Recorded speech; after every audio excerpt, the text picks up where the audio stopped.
The US is sending yet another advanced weapon system to Ukraine, this time the General Atomics Gray Eagle drone. It's very similar to the Predator drone that I think a lot of people are already familiar with.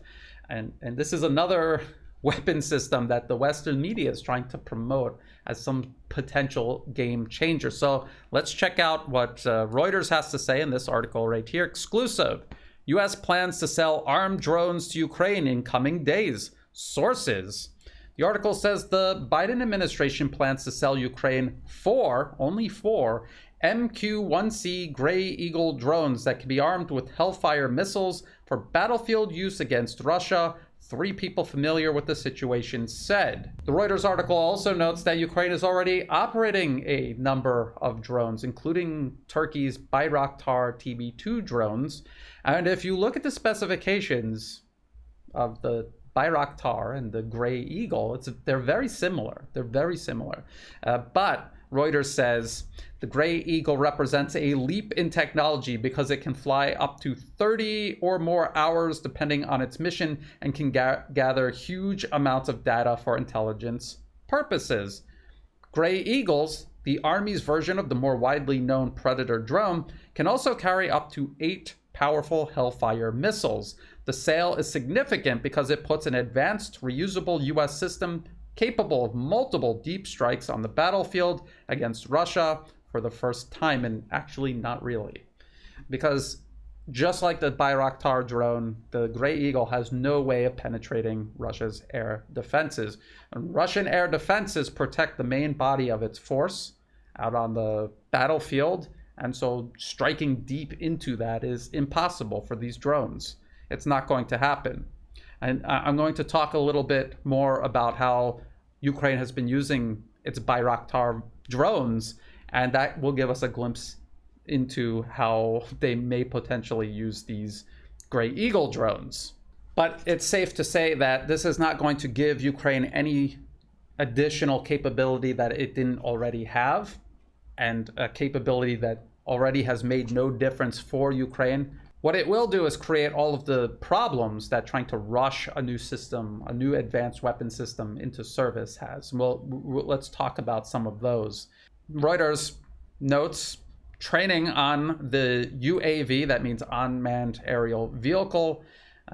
Training on the UAV system made by General Atomics usually takes months, but a notional plan to train experienced Ukrainian maintainers and operators in a handful of weeks has been proposed in recent weeks, the sources said. So what does that mean? If they're experienced operators, don't they have drones to fly already? And if not, then at best, these Gray Eagles are just replacing the Bayraktar drones that Ukraine has been losing in this conflict. And as Reuters says, they're only sending 4, at least in the beginning. They're only getting 4. That is not even going to replace the number of Bayraktars that they have lost.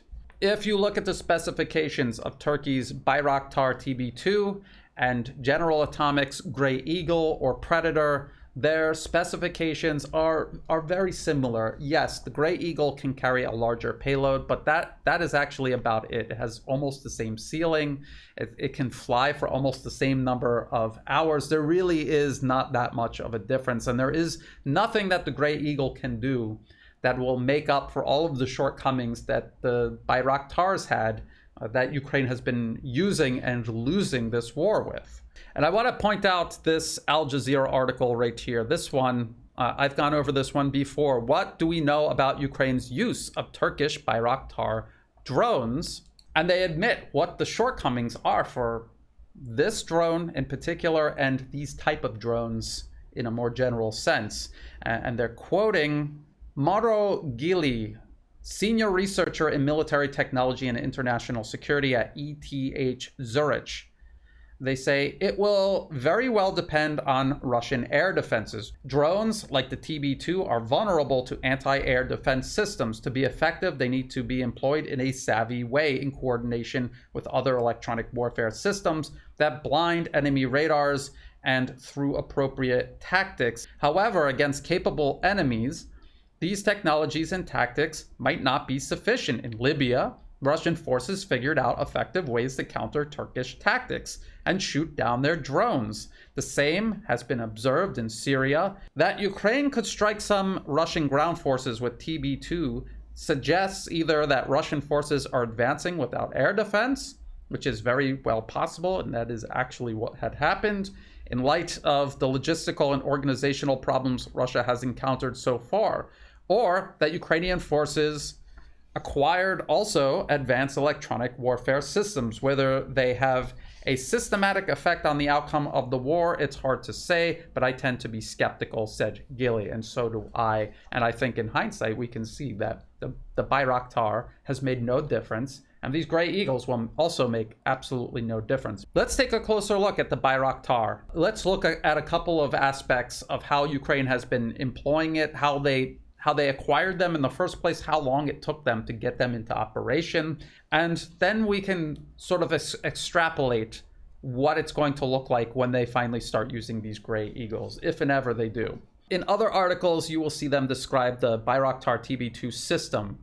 When you buy a system from Turkey, it consists of 6 actual drones, 2 ground control stations. They look like trailer trucks, with computers inside them for controlling these drones, 3 ground data terminals, 2 remote video terminals, and ground support equipment. And that ground support equipment is the same type of equipment you would need to service any sort of aircraft. That would be specifically for servicing the aircraft. And when you're setting this up, you need to train not just the operators, but everyone involved in maintaining the ground control equipment and the ground support equipment and maintaining the drones themselves. Now, we heard Reuters in that article talk about how long it takes to get these Gray Eagles going. It takes months of training, they said. And the US is talking about cutting that down into weeks. And when you do that, there are going to be definite trade-offs. There will be definite trade-offs. And then you're not even going to be able to use it as effectively as Ukraine had been using their Bayraktars, because they did not just start using Bayraktar drones. Let's take a look at how that develops. So this is an article from all the way back from 2019. Ukraine, Turkey have signed deal for 12 Bayraktar TB2 UAVs. Poroshenko says so. President Volodymyr Zelensky wasn't even elected yet. That's how long ago they started this process of acquiring and integrating the Bayraktar drone into the way Ukraine wages war. So that was January 2019. If we look at articles like this from UA Wire, July 6, 2020, that's when they started the first test flights in Ukraine of the Bayraktar drone.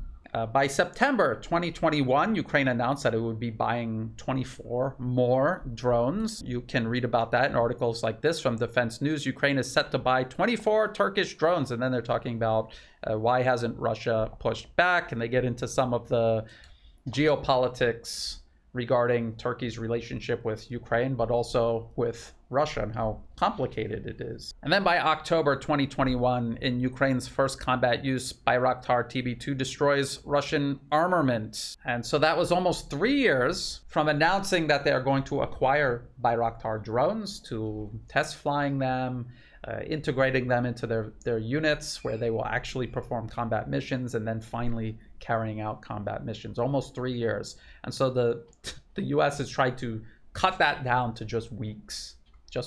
And there's a reason it takes that long. There's a reason it took that long to do that, because that's how long in reality it takes to integrate an advanced weapon system into your military and use it effectively. You can cut corners and cut the time down and just use it, but you won't be using it effectively. And they're only getting 4 Gray Eagle drones, and if they're not going to use them effectively, then what's the point? Well, we'll circle around to what the point actually is here in just a moment, but let's look at some other factors here. So the Gray Eagle, just like the Bayraktar drone, their main limitation is their inability to breach Russian air defenses. Russia has layered air defenses that these drones simply cannot penetrate. What they can do is they can go along the periphery of Russian air defenses and hit anyone who is out from under those defenses, out from under the protection of Russian air defense systems. And that's what they've been doing. Every time you see a video of Ukraine blowing up Russian equipment in Ukraine, it is because it is equipment that was speeding ahead of the air defense systems or operating for some reason out from under the protection of the main force. And think about this also. In the opening phases from the end of February all throughout March, there was this long Russian convoy stretching from outside of Kiev all the way to the border with Belarus. And it just sat there. It sat there for weeks and weeks. And Ukrainian manned aviation couldn't reach it, and neither could their unmanned drones. The Bayraktar could not reach there and strike at that column. That is an illustration of just how effective Russian air defenses are. That they could have all of those vehicles just sitting out there, and Ukraine could not get their aircraft or their drones over there to strike at them and destroy that column. Then there was Snake Island. Snake Island is this island in the Black Sea. It's at the very edge of Ukraine's borders, past Odessa, and there has been some fighting over Snake Island, and the Bayraktar drone was involved, heavily involved. Snake Island had the protection of Russian air defenses, but it wasn't layered and dense like it is, say, in the Donbas region. But even still, they managed to shoot down a large number of Bayraktar drones, and ultimately, at the very end of all of the fighting over Snake Island, Russia ended up maintaining control over it, not Ukraine. So even at the very edge, out from under the main layered air defenses of Russia, of Russian forces, these Bayraktar drones are facing serious limitations to what they're able to do. And they are not producing strategic or even tactical defeats like I think people imagine them doing. So then the question is, if General Atomics Gray Eagle drones are not going to offer Ukraine any additional capability besides being able to carry more weapons, but if they're not able to get past that air defense, they're not going to change anything on the battlefield. It will not change the course of the conflict. It won't even contribute toward changing the course of the conflict. Why is the U.S. spending money on these drones? Why would the people of Ukraine be spending money on these drones? For what? For what purpose? What is the real purpose of sending these drones? The real purpose is so that General Atomics can get their snout into the food bin alongside Raytheon and Lockheed Martin. Both of these corporations, these arms manufacturers, have made hundreds of millions off of this war. And I think that General Atomics wants to get their snout into the food bin also. All of the money that the United States is shoveling into the bin for the defense contractors to eat. I think this is just General Atomics trying to get their fair share. Ukraine has lost the war. They are not going to win this. They're not even going to stop it. Whatever Russia decides to do in Ukraine, they're going to do it. The only thing that can change the course of this conflict is a US NATO intervention. And as I've said many times before in previous videos, it'll look something like what they did in Syria, where they enter into Western Ukraine, create a buffer zone there far away from where Russian forces are operating to secure at least some part of Ukraine, to preserve it. And they may also make a play for Odessa to maintain some sort of access to the sea of whatever is left of Ukraine. But Russia has taken the territory that they have. I don't see them ever giving it back. Sending 4 Gray Eagle drones built by General Atomics is not going to change that. The only thing it's going to change is the balance in General Atomics' bank account. If you thought this video was useful, please like and share. Think about subscribing. It's free to do. It helps the channel grow. If you're watching this video on YouTube, please check the video description below for other places you can find and follow my work. You can do so through Telegram, through Odyssey, and through Rumble, just in case YouTube decides to delete my channel. I've already been deleted off of Twitter for my coverage of Ukraine. In the video description below, you will also find all of the links that I used, that I referenced for making this video, as well as for ways you can help support my work. You could do that through Buy Me a Coffee, through Patreon, and also through PayPal. everyone who has been helping out, whether it's one-time donations, month-to-month memberships, or even if you're just helping share my work with others. I greatly appreciate all of that help. I could not do this without it, so thank you. And as always, thank you for watching.